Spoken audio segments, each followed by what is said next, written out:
Welcome to this episode of the Good Leadership Podcast, where we explore the stories, strategies, and insights of thought leaders who inspire us to think differently and lead better. Today, I'm once again thrilled to have Lorraine Lee on the program, who is renowned for her expertise in helping professionals and organizations redefine their presence, both online and in the workplace. Her latest best-selling book is titled Unforgettable Presence. In today's episode, Lorraine will guide us through the importance of simplifying our communication to make it more engaging and actionable. She'll share her strategies for calming nerves during public speaking and discuss how first impressions are shaped by certain research-backed principles. We're also going to explore her fresh perspective on virtual presentations, treating them as experiences designed to captivate and inspire. And finally, Lorraine will unpack a powerful framework for growing your influence and building a brand that truly resonates. So get ready to refine your communication, improve your presence, and build a personal brand that will open doors. I hope you enjoy. Welcome to the Good Leadership Podcast, where we explore the stories, strategies, and insights of thought leaders who inspire us to think differently and lead better. Through candid conversations and expert perspectives, we dive into the challenges, breakthroughs, and practical lessons that shape exceptional leadership. But beyond LinkedIn, clear communication really remains central to any professional success in branding. And I love to kind of talk about, what Dan Pink says again about really how to apply these principles to your writing. So he says that it has to be audience first. You have to simplify it, and it needs to be shorter than what you expect. How do these changes really ensure that your writing makes it more engaging and inspires action as a result? It is so important to know how to communicate well, and I know a lot of people, uh, think that AI is perhaps a solution to that, but having that skill, knowing how to communicate, knowing how to write is really critical. AI can be a helper, right? But you still need to sort of go through and see, does this make sense? How can I make this more concise? And I think with communication, what often happens is, again, like I mentioned before, we're doing the go, go, go thing, firing off that message, firing off that email. We're not really being thoughtful about, okay, is this the best way to present this information? Is this actually what this person even needs to know? Or is this me just rambling, my sharing my rambling thoughts? And so to take that pause, and I know it's hard because there is a lot of things to do in a day, right? But to take that pause and be intentional with how you're communicating, how you are formatting an email, how you are even structuring a Slack message, for example, right? Having a TLDR, too long didn't read at the top, an executive summary for people to know the takeaway before diving in. All those slight nuances in your communication can go such a long way in building your presence and making people appreciate that you are being thoughtful towards them, and being a clear communicator, making people actually want to read or to watch what you share with them versus, oh my gosh, there's Lorraine again, she's so long-winded, I don't even want to open this email. But they'll know if I'm intentional, if I'm careful, that they're going to get value from whatever it is and I'm sharing with them. Well, just putting those three simple tips front of mind really would make a huge difference for many people. Audience first, what's in it for them? How are you benefiting them? Simplify it, simple language, and shorten it down because people usually just kind of are too verbose or ramble along. And it loses its effectiveness. Also, what you mentioned too, which I think is good to know, is stop using minimizing language. And this can go for emails as well as for conversations like Yes. just or Yes. avoid upspeak, which kind of projects, less confidence in your communication. Yes, minimizing language, that is one I think all of us at some point have used at some point, whether we're trying to soften a message or we're just lacking confidence. And minimizing language, for the listeners who don't know, is language that weakens a speaker's message, and I think subsequently weakens how you're coming across. And so, like you said, Charles, adding, I just wanted to add my 2 cents, or oh my gosh, I'm so sorry, that was my mistake. There are tweaks that you can make to all of those things, right? So instead of I just wanted to share my 2 cents, I have an idea, or I'd like to add my idea, or oh my gosh, I'm so sorry. You would change that to thank you so much for catching that and letting me know. So small tweaks to everyday language that sometimes, again, autopilot, we're not necessarily even thinking how those phrases come across, can make us seem so much more confident, so much more powerful. And but again, everyone uses them in some capacity, but to be aware of them, to be aware what that minimizing language is, will help you think first before you end up saying that. Are there a few strategies to calm people's nerves when they are public speaking. I had Matt Abrahams on the program a few times. He's a wonderful communication expert, but I'd love to get kind of a few strategies that you found to be effective that you use when you're speaking in public. Yeah, so shout out to Matt. He's interviewed in the book, also one of my mentors. So glad you had him on. A few techniques that have worked really well for me. The first is what I call 478 breathing. And that is when you breathe in through your nose for 4 seconds, hold it for 7 seconds, and then breathe out slowly for 8 seconds. And when you do that, you are activating your parasympathetic nervous system, which is the part of your body that tells you that you are safe. So when we go on stage or when we're presenting in front of our team, often because we're nervous, our body activates fight, flight, or freeze. When you do that breathing, it calms that's actually doing activating the opposite part, the parasympathetic nervous system, so that you do feel calmer. So that's one technique that works really well. The second is preparation. And I know that one seems perhaps obvious, but the more you practice and the more you prepare, the more confident you're going to be getting on stage. I am coaching some clients right now who have a big presentation, and they are creating the presentation very close to the actual presentation date. And I'm like, oh, like, is that enough time to practice? Imagine practicing for a month versus a weekend, right? You're gonna feel so much after that month, you're gonna be like, I've got this, like I can do this in my sleep. So practice goes a really long way. And then the last thing I would say is when we present, a lot of the times, and the reason we get nervous is because the spotlight is on us and we are thinking, oh my gosh, everyone is judging me and oh, I messed up or I stumbled over my word there. And I certainly was like that as well when I first started speaking. And I thought I had to say everything perfectly, and you can hear me, sometimes fumbling over my words here even in this podcast, but that's, we're all human. And so to not worry about those things, to not worry about being perfect, not think that everyone is there to see you fail and that you are really there in service of the audience. It's not about you, it's about how you can help the audience. And Matt has a great reframe to say they're really mistakes are really missed takes. So if you look at it as a performance and it's not that big a deal, people aren't focusing on that. You're probably focusing on it a lot more than they are. Puts it in the right perspective so that you can move forward and deliver a great and powerful and high impact presentation. And you emphasize during those virtual presentations, which I love this reframe too, they should be designed as experiences rather than simply delivered like in person ones. They need to be different. What inspired this perspective shift, and how can professionals use this to create more impactful virtual presentations? Working at Prezi, I think really influenced me. Soon after I joined, a few months after I joined the company, they came out with this product called Prezi Video, which is what I use for all my virtual presentations still.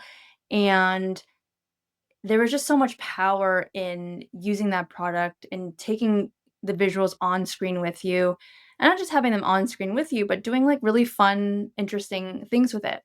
I was talking to this client the other day and I was talking through some of my content, and she had said, "Oh, this content, like other people have talked about similar things, but the way you're visually presenting it is very different." And that's why they wanted to hire me. And so I think realizing that virtually, we just need to do more because, again, we're distracted. We have the screen barrier. It's just much harder to break through and to catch people's attention. And so, virtually, you want to think of it as an experience. I think sometimes people say virtual is worse than in person. They're just different. And I think virtual actually has a lot of powerful things that you can do and implement with all these, cool tech products that allow you to make it a really immersive, different experience that people might even enjoy more than an in-person one. It's really about thinking through your visuals, thinking about how you're showing up. And again, it doesn't have to be so complicated, right? But it is more of an experience, and you need to tackle them as such, not just think, oh, I'm just going to take my in person presentation and screen share and just sort of do my usual thing. It has to be something different to keep your audience's attention. And capturing attention early is so critical in these presentations. You give some great strategies around this on ways to hook your audience in the first few seconds of that presentation so you don't lose them from the start. Perhaps you can go through some of those with our audience right now. Sure. Well, this is actually the first one that comes to mind is one I learned from Matt. So I was speaking at an Atlassian conference, and Matt was the speaker coach for it.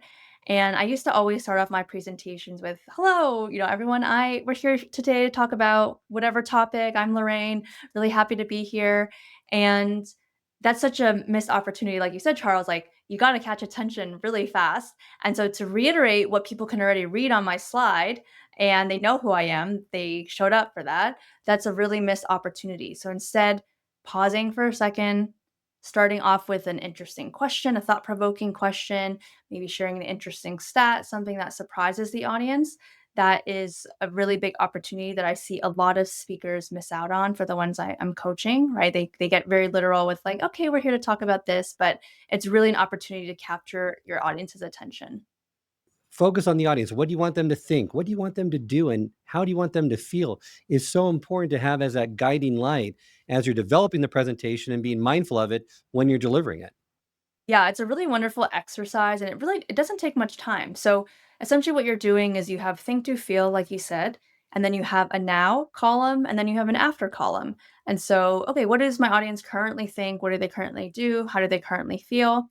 Okay, now that I know all these things, I can structure my presentation in such a way that I want them to think, do, and feel all these things after they see my presentation. And I think so many people forget about this when they present. They are wanting to talk about a certain thing that they're excited about, or they're sharing data that they're just so in the weeds. They think everything's important, but no, like what does the audience actually think? What do they do? What do they feel? How do we want those things to change? And only include content in the presentation that is going to influence that. Right? We don't want to overload people with information. Keep it targeted. People are going to appreciate that.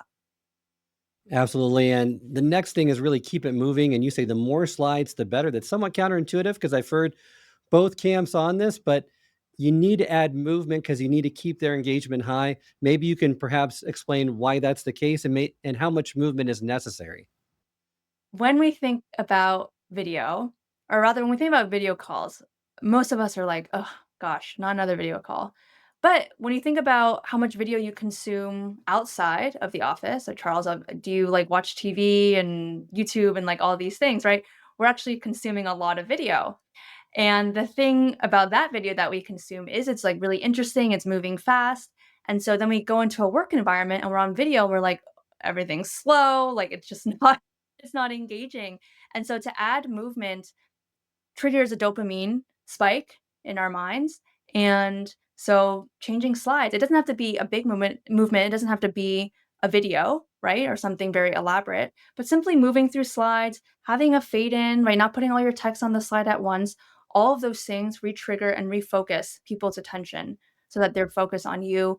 And I mean, if you think about last other presentations you've seen, like anytime a slide changes, right? And you're doing something else, you're going to look over and see like, oh, what's the new content?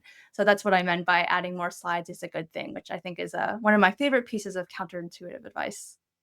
And as you state, strong visuals augment your message and should not distract away from it. So before you present anything, examine each slide, make sure it's emphasizing your point, making the message clear, go big, go simple, but don't make it a rainbow. Exactly. One more piece before we move to the next topic around influence is I love how this little strategy that you have, and I'm not sure where you got it from, but raise your voice if you want to avoid filler words. That's a great strategy. I haven't heard that before. I've heard other things before. Matt Abraham said to just fully exhale, and you can't talk on the inhale, right? So that's an effective strategy. But talk to me more about your strategy and how that's helped you in avoiding filler words when you're presenting. Yeah, so this is a wonderful one I learned from another public speaking mentor, Spencer. He was my former colleague at Prezi. And this was one of the pieces of advice he gave me early on. And it works. So what happens when we get nervous or we're at home and we're relaxed is we're very relaxed, right? And we're not being intentional with our words. And when we're in everyday conversation, filler words sneak in much more easily because we are relaxed.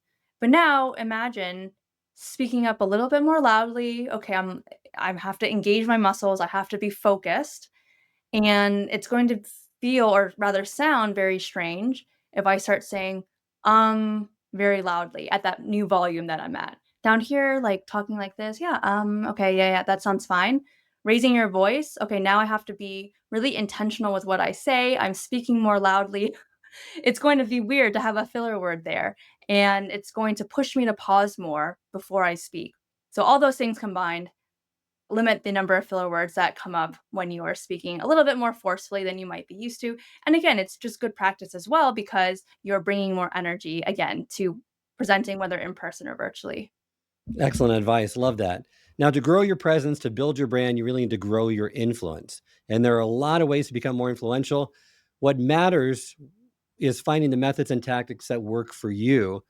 So you have a great, once again, a great acronym, the RAVE model, that stands for RAVE, relationships, appearance, visibility, and expertise. And these are the key four areas that will help you develop and increase your influence. With influence, and the reason I create so many acronyms is because in things like influence, executive presence, they can feel very intangible. It's like, you want it, you need it, but like, how do you get it? And so influence, I came up with the RAVE model because as I started reflecting on, okay, what exactly does it take to have influence, which is the ability to positively or negatively influence or impact rather someone's like decision making or how they feel. For example, relationships, appearances, visibility, and expertise were all the things that I think are really critical that go into influence. So relationships, for example, influence inherently involves someone else, right? You need to influence someone. And so relationships and having those bonds at work are going to be critical. Appearances, you want to look the part, right? And make sure you're showing up well in person and virtually. Visibility, we talked about this a little bit earlier, but you need to make sure that your work is known. People want to work with and want to help people who they feel have influence or have visibility at work versus maybe like the wallflowers. And then expertise, so showing that you're credible. I often when I talk about this in keynotes, like I'll often talk about showing up on LinkedIn, for example, but also showing that you have expertise and you know what you're doing is critical as well for influence. And remember with the expertise that we kind of highlighted before, but just to bring it back one more time, is you don't have to be an expert in something. You can create content or curate that content in such a way that you give value to other people as being seen as an expert or having expertise in that area. So you mentioned something in the book too, that when you're asked to help support the public relations team in your last role, you set Yes. up Google Alerts, right, for relevant news topics Yes. that would often be the first to be shared on your team's Slack channel. So don't feel like you need this expertise. Curate the information out there, put it in a package that other people will find useful. And that's also a great way to demonstrate expertise. Yeah, exactly. And like we keep saying, it's a theme, but we're distracted, we're busy, to be able to take the important information, to share it with the group, to know that you're the go-to person for that. Yeah, that's going to make you stand out for sure. Another way really to stand out and to build your brand and your presence, you need mentors and sponsors. And many people minimize this, which they really shouldn't. And I think, with Ruth Gatien's new book and everything, she was on the program about it. It's mentoring is so essential. But distinguish for me between mentors and sponsors. And you need both in a professional's life, but how can someone identify which one they need at a given moment? Mentors are someone who you turn to hear about their experiences, to get feedback on, to get their support, really. And a lot of people have many, many mentors, but not as many sponsors. Now, the main difference is that sponsors are going to help open those doors for you. When you're not in the room, they're going to be the person who says, "Oh, I think Charles would be great for that. I think Lorraine would be great for that." They're going to help you find those opportunities within an organization. You can think of mentoring perhaps a little bit more like a coaching relationship and sponsorship as those advocates who are really going to provide those opportunities to you. And so, yes, both of them are key depending on what your goals are and you're at different points in your career at different times. We all need sponsors though. And I think that's something that we don't always think about as much. But if you're trying to advance in your career, if you're trying to be seen, if you want to be have that unforgettable presence, a sponsor will be key for that. What's some of the best ways that you've encountered to approach a potential mentor or sponsor? The first thing I would say is that you have to be really clear about what you're looking for, and you have to be really detailed and specific with your expectations or your hopes or your desires for that relationship. A lot of people will approach a mentor or approach a sponsor and say, "Hey, like I'm looking for a mentor. Are you open to that? Hey, I'm looking for a sponsor. Are you open to that?" And if someone approached me, I'm busy, other people are busy, you're like, okay, like, what does that even mean? Like, what do you want from me? Like, is that like meeting like 5 hours every week or like 30 minutes every quarter? And so being really explicit about what you're looking for and also why you're going to that person, I think is really important to make it more likely that they want to help you and say yes.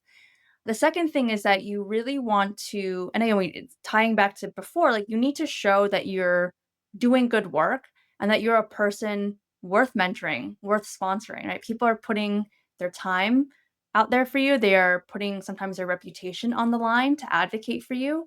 So you need to really show up, do the good work, follow through. If they tell you a suggestion to do something or read a resource or talk with this person, follow through, do the thing, go back to the mentor or sponsor, let them know you did it, show that you really care and you're taking this seriously. So those are the two things that come to mind.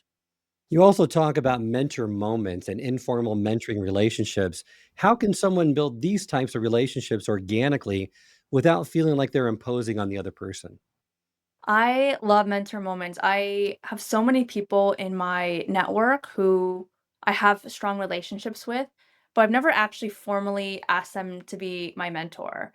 But when you take the time to build relationships, and again, a network is built over your career, right? It's not something at the beginning, it's not something at the end, but you build up these relationships over time. And these are going to be people, hopefully, if you do it well, you can lean on them in the future and send them a quick text, send them a quick email. Hey, this is going on. What do you think? Or, hey, a company wants to pay me this. Like, do you think this is a fair price? And so those are more so mentor moments where it can be just a quick check in. It doesn't need to be so formalized. It's really leaning on your network and leveraging the relationships that you've already built in a respectful way. And of course, as much as you can help them as well when they reach out to you, it makes it a great two-way relationship. Well, another way to build your brand and really increase your presence is networking, and networking can feel overwhelming for many people. What advice would you give to introverts or those who feel drained by networking events? Yes. Oh my gosh, so many tips. Let's see, which one should I choose today? Okay. The first one I would say that's very powerful is before you go to a networking event, ask to get the attendee list ahead of time and then add all those people on LinkedIn. And I went to a networking event last year, Charles, and I had people coming up to me, like, they're like, "Oh, you added me on LinkedIn?" And it was so much easier to not have to approach a random group, and not a lot of people do this. I was probably, like, maybe the only person who was adding all the attendees, and so to have that and sort of have other people know who you are and go up to you, I think can be a very helpful thing. The second thing I would think about as an introvert is to observe people's body language. So, of course, there's going to be some groups that are very closed off. They're in like a tight knit circle. That's going to be a bit awkward to break through. But there's going to be people whose bodies are a little bit more open, who are smiling at people passing by. And so, making observations about that body language will help you know which group perhaps to approach. And similarly or relatedly, observe yourself, right? Because we get nervous and perhaps we're more introverted, we might have crossed arms, we might not be smiling. And so that will make us look closed off. And so to make sure that your body language and your facial expressions are also welcoming and open can be very helpful for introverts and making sure that other people know that they can approach you. Before we end today's conversation, I want to get kind of into this. You talk about presence with the how and the where of building your presence, but you also kind of differentiated between executive presence. So, kind of speak to me to the difference between those two, because many people feel like, well, I'm not an executive. I want greater presence, but I'm not sure I want executive presence. Yeah, so this is pretty much the premise of what the whole book is based on, in that presence, traditionally, when people hear that, they think executive presence. And as I started thinking about all the different experiences I had and what got me to where I got to in corporate and now as a solopreneur, I realized that it's presence beyond executive presence. And people would come to me and say, "Oh, Lorraine, you have a really strong LinkedIn presence." And I'd think, "Oh, interesting. I've never met you in person before, but you're complimenting my presence, my online presence. So there's something here where presence is not just executive presence, but it's of course how others see you, but also where others see you. For example, on platforms like LinkedIn, on video, even in a Slack channel, right? Presence is really all encompassing. It's not just this one thing. Executive presence is part of presence, but professional presence is broader and in the changes and the way that we work now, it really does encompass a lot of different things and being intentional about all those different things to really create that overall presence that you want to exude out into the world. I love that distinction. Let's talk more about those three C's of executive presence that you mentioned: career brand, communication skills, and credibility. How did you develop this framework? And is there one that they should focus on first when a leader's trying to build their executive presence? I think communication is always going to be an important piece of the workplace, like we talked about earlier. So communication for sure, I was like, that is definitely one that is part of executive presence. Career brand is also really important, and I think something that people, again, don't think about as much, but I think knowing what your brand is, being intentional about that, doing things like creating a UPI, that is going to be a critical piece of that. And then again, credibility, knowing that you can do good work, that you know what you're talking about, that you are an expert in your domain.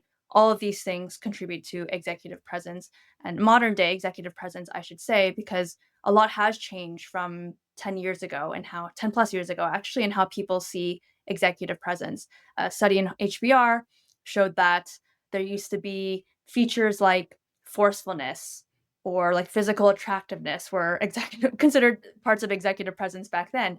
Now it's things like, oh, I'm listening to learn. I know how to own a Zoom room. I am authentic. And so I wanted to change the definition a little bit of executive presence, or rather have people think about it a little bit differently because the world is different now than what it was 10 years ago. And so that's where I came up with those three C's. Wonderful advice. We've talked a lot about tips on how to build that career brand and build your presence. What advice would you have to professionals who struggle with self-doubt while trying to build a strong career brand? That imposter syndrome that's always present, that they don't feel like they really are in this role or deserve to be there. Imposter syndrome is something that impacts all of us. And one of the most interesting things that I learned or observed interviewing those 3 dozen business leaders I mentioned is that a lot of them talked about imposter syndrome and a lot of them still have imposter syndrome. And I mean, these are people who I'm like, oh my gosh, they are so legit. Like they are so smart. They're so accomplished. And to hear them say that, it's just, a humbling reminder, like we all go through this. So again, want to normalize those feelings. And one way I really like to think about imposter syndrome is that having imposter syndrome is actually a good thing because when we feel imposter syndrome, it means that we have put ourselves in a new or uncomfortable situation, a challenging situation, right? We are around really smart people. We are working on a really big project that's very high profile. If we did not feel imposter syndrome, that work would be very easy. It would mean that we're perhaps the smartest person in the room, right? And so anytime you can put yourself in a challenging or uncomfortable situation, that is when we grow the most. So to feel imposter syndrome regularly, I think obviously you want to still have confidence, but having those bouts of imposter syndrome actually can be a good thing. It means that you're pushing yourself, and to push yourself means that you are growing. Great advice. As we wrap up, is there a call to action to listeners of building this unforgettable presence that you want to make sure that they start with first or they remember from this episode today? I think what I would say is start with your LinkedIn, and I'll offer up a free LinkedIn resource where people can start. So if you go to lorraineKlee.com/LinkedIn-guide, I have part one free that people can access that will tell you all the bells and whistles, things you need to do to optimize your LinkedIn profile, which I feel like is the foundational piece, a huge foundational piece to your online presence. So I feel like LinkedIn is perhaps the scariest for a lot of people. So I would suggest they start there. Wonderful. Well, thank you so much for joining me today, Lorraine. Remind our listeners how they can get in contact with you and learn more about your work. Yes, you can find me, of course, on LinkedIn, Lorraine K. Lee, my website, lorraineklee.com. And if you would like to buy the book, lorraineklee.com/book. Wonderful. Thank you so much, Lorraine, for joining me today. And thank all of you for joining. And remember, until next time, it's not what you know, but what you do consistently that makes a difference. I hope this episode has provided you with valuable insights. If it has, I ask you to share it with someone who would also benefit from it. If you've been enjoying and gaining knowledge from this podcast, then subscribe to our YouTube channel where you can find all the previous episodes of the podcast and additional learning resources. You can also subscribe to the podcast on Apple or Spotify and leave up to a 5-star review.